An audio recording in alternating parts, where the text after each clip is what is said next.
Well, a very good morning, ladies and gentlemen, from wherever you're watching us. Welcome to another episode of the Candy Talk here on Herman Manyora's YouTube channel. As usual, my name is Evan Sokini. Well, I'm joined by the one and only Professor Herman Manyora. He, of course, is a renowned scholar and political analyst and commentator for that matter. Prof from the University of Nairobi. How are you, Prof? We are doing well. The University of Nairobi. The University of Nairobi. University of choice. World-class University of choice. World-class University of choice. Of course, I've seen the Vice Chancellor there trying to do all he can to ensure that it remains so. Good. How is everything? Wonderful. Have you received your Hustlers fund? It's on the way. It's on the way. I hear you must do like 5, 7, 8, 10 times. I've done twice. I'll try a third time until I get it. Why should you try it? You rubbished these claims of Hustler fund very fast, and But you said now that it that couldn't they are work. good for us, I'm also a Kenyan. Why can't I benefit? Even if 500 shillings. I can see there's no gas in this house, at least in my house at home. I can buy gas. At least you're sure you'll... Meko, Meko. I can add on another 1,000 and buy Meko. Meko The gas. 500, and you will pay within the 14 days. I'll pay after a long time. Yes. Now, here we are, Professor, and a number of things are taking place as usual. We are here engaging in some of the issues that are taking place in this country. Now, recently, you remember the court had actually decided to alter that kind of process of ensuring that the PSs were vetted and were put into place. Of course, right now, as we talk, they've already been sworn in and they're in office. Well, what do you think from the court's later decision, the High Court's decision to quash the appeal by the Law Society of Kenya to have those people suspended? Because one, they're saying that it did not actually reveal the face of the country. Now, from where you stand, what do you think happened here? I don't know what happened, but I don't support those things.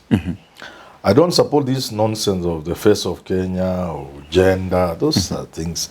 A third world country, a poor country like Kenya cannot have that luxury.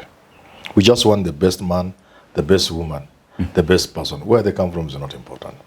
Certainly, you cannot tell me that even the Turkana don't have people. There's a Kuro court. So there's no community without somebody.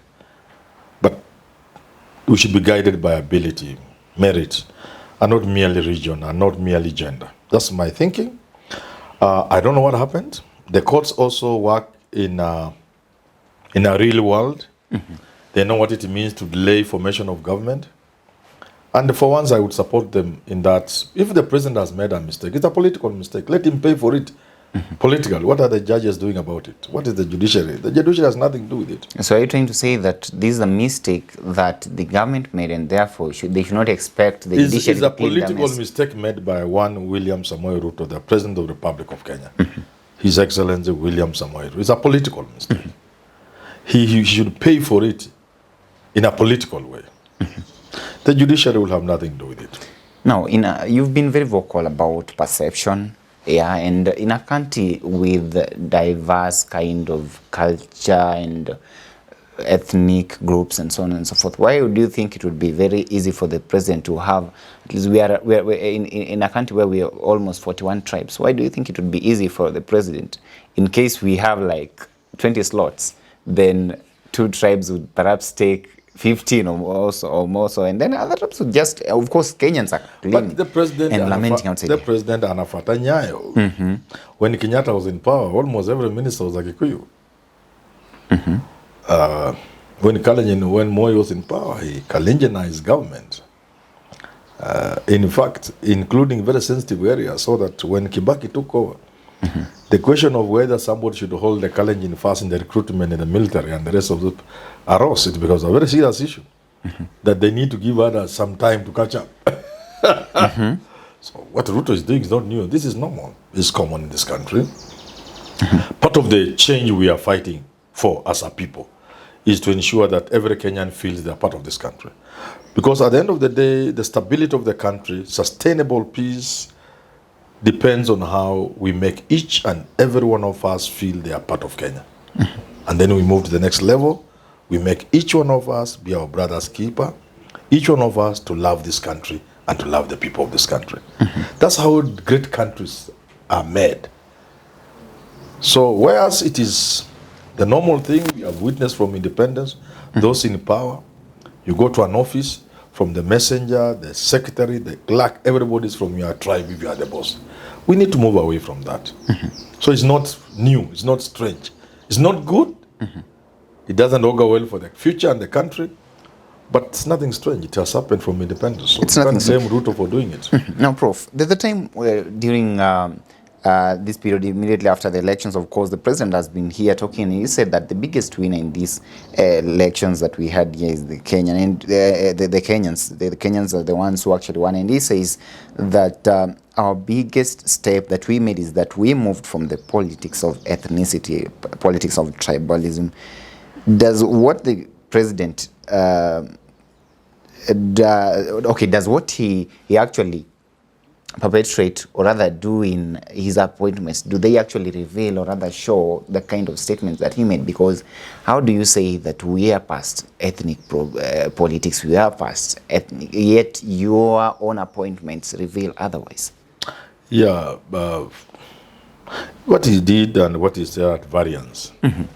Certainly out of, you do not give 13 principal secretaries to the Gema community, another 30, not even Gema. 13 is almost Kikuyu alone because there are others that were not counted. So let's say with what people say, 13 to the Kalenjin, 13 to the Kikuyu. And then you give the Luo maybe one. The Luya maybe one or two. It's not in keeping with your promise and with you're not living with your words and what you said. Certainly, yes, certainly it's not keeping his word. And certainly again it doesn't help in what we want to do as a country, which is to make sure we are as cohesive as it is possible under our circumstances. You know, tribe has destroyed many countries in terms of tribalism. So we would run away from anything that indicates we are not aware that tribe can be used to destroy a country. So you do not do things so obviously. So obviously, to give 13, then 1, 1, 0, 0, 0, 0, 1, 0, 0, 0, 1, and 13 hoarded by two communities, 26 between them, doesn't go down well with many people. Yeah. And of course, that was actually the argument of the Law Society of Kenya, saying that actually that kind of appointment fell short on that regional balance. And of course, they talk about gender and so on and so forth. Now, a number of lawyers who are affiliated to, of course, were members of the Law Society of Kenya actually did not actually take whatever outcome, the outcome that came out of the case that they had actually taken to the court. And they are saying that perhaps they are also agreeing with the opposition chief, Raila Amolo Odinga, that perhaps the judiciary is in dalliance, or rather is in bed, quote unquote, with the executive. Do you buy that kind of idea? The perception is out there that the judiciary seems to be playing the whims of the executive. That's the perception, and what people are saying. Raila is saying it, everybody is saying in the opposition. And but on this one, I really have no issue. I have no problem. Because I'm not one of those people who support unnecessary agitation against government. I don't support situations of holding a governor hostage, where people rush to court and as a budget is suspended, for very flimsy reasons. As it becomes clear when the case is concluded, there was nothing. A governor sacks his ministers or CECs that they are called. They rush to court and they hold the county at ransom. If president has appointed people to run government, why would you hold him back? Let him just run his government. And I hope you'll do it well. If he doesn't, you remove him from power. I am for removing the president from power if he's not delivering to the people of Kenya. I'm not even for waiting for 2027. If these appointments should be good enough reason for him to be removed out of power, let him remove him. People should remove him. But to stop him from working by going to court, I don't support that. Now, on this already, okay, that kind of perception that has already been created, like right now in the country, you obviously know if you're on the good side rather than the government side, then perhaps you're safe. And of course, and this actually brings a lot of questions about the independence of the judiciary and some of these other independent bodies. We saw that at the time the DPP, office of the DPP, and the judiciary they actually had a function. There was a function that brought all of them together. Nordin Haji, Martha Koome, the president himself, and other people were saying even Wafula Chebukati was there. So now this is it. And of course, Nordin Haji was quick and saying, of course, you people will be talking about, but then we need to work. So how then do we create that nexus between the working of the judiciary, the executive arm of the government, and perhaps even the parliament, so that we realize some sort of good governance as a country? You know, the concept of the separation of power as envisaged by Rousseau is not the way people see it. It's not a curtain between the three or a wall, walls between the, no, they are supposed to work together. They are part of the same government. And the president is head of government but head of state. And therefore a bigger brother. He's the one with the purse, with the resources of the country. So they need to work together. But the judiciary will need to be reminded that we've been there before. We've been there when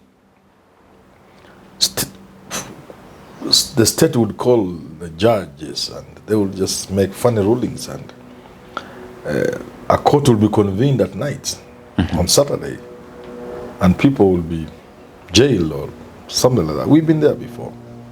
Certainly we wouldn't want to go back to those times when one telephone call from State House was all you needed to subvert justice, to deny people justice, to apply justice selectively, to use the administration of justice and the police to rain on opponents. We wouldn't want to go there. So I'm sure Justice Mother Koome was in the trenches. She was part of the civil society. She knows all these things. And I'm sure she would not want to take Kenya back there, because those are really terrible days. And I want to remind Mother Koome, I hope she remembers Bernard Chunga, the DPP. We all are, we've been there. Mother Koome is not a boy, it's not a girl. She's been there. She knows. I just pray and hope that she doesn't do anything to return Kenya there, because she would know the consequences. Because the judiciary is the last hope people have. When that hope is not there, then the people impeach whoever they think is wrong in the streets. So you're either impeaching somebody through institutions like parliament or the judiciary, or then there is street impeachment. And none of us would want to see a situation where Kenyans decide to impeach people in the streets. That's not good for any country. No. Leaving that aside, Prof, the president made a statement during that particular meeting that involved all those arms of government. He said that he's never made any call to any of the judges, or rather tried to influence the outcome of any case. So nobody should actually accuse him of going to bed, quote unquote, with the judiciary. Now, recently, during a meeting that he had with the Luhya leaders in Kakamega, your good friend,